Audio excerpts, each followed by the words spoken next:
നമസ്കാരം. ആത്മജ്യോതി യൂട്യൂബ് ചാനലിലേക്ക് സ്വാഗതം.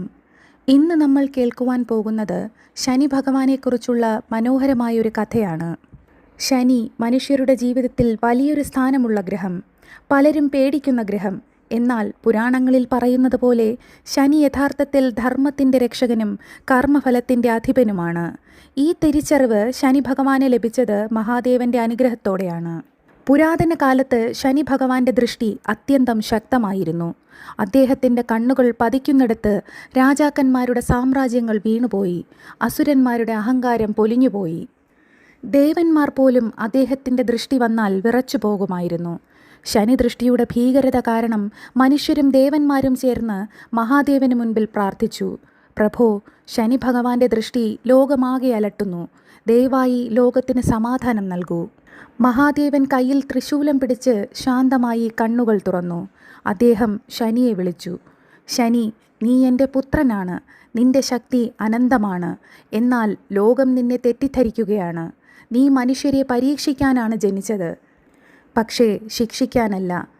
നിന്റെ ദൃഷ്ടി അധർമ്മത്തിൽ ജീവിക്കുന്നവരെ മാത്രം ബാധിക്കണം. ധാർമ്മികരും സത്യസന്ധരുമായ ജനങ്ങൾക്ക് നീ അനുഗ്രഹം നൽകണം.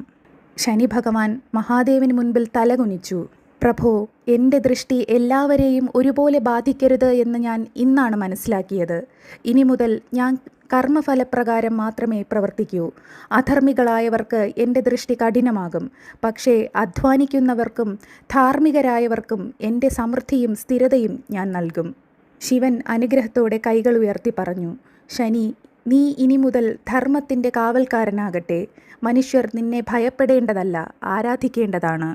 അന്നു മുതൽ ശനി ഭഗവാൻ കർമ്മഫലത്തിൻ്റെ അധിപനായി ആരാധിക്കപ്പെടുന്നു. ശനി നമ്മെ പഠിപ്പിക്കുന്നത് അധ്വാനത്തിൻ്റെ വില, സത്യസന്ധതയുടെ ശക്തി, വിനയത്തിൻ്റെ മഹത്വം.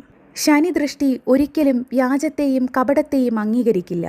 പക്ഷേ സത്യസന്ധരായ ഭക്തർക്ക് ശനി ദൃഷ്ടി തന്നെ ജീവിതത്തിലെ ഏറ്റവും വലിയ അനുഗ്രഹമായി മാറും. ശനി ഭഗവാന്റെ അനുഗ്രഹം നേടാൻ ശനിയാഴ്ച ദീപം കൊളുത്തി പ്രാർത്ഥിക്കൂ. എള്ളെണ്ണ ദീപം, ശനി മന്ത്രജപം, വിനയം നിറഞ്ഞ ജീവിതം, ഇവയാണ് ശനി അനുഗ്രഹത്തിലേക്കുള്ള വഴികൾ. ശനി ഭഗവാൻ എല്ലാവരെയും അനുഗ്രഹിക്കട്ടെ. ഓം നമഃ ശിവായ.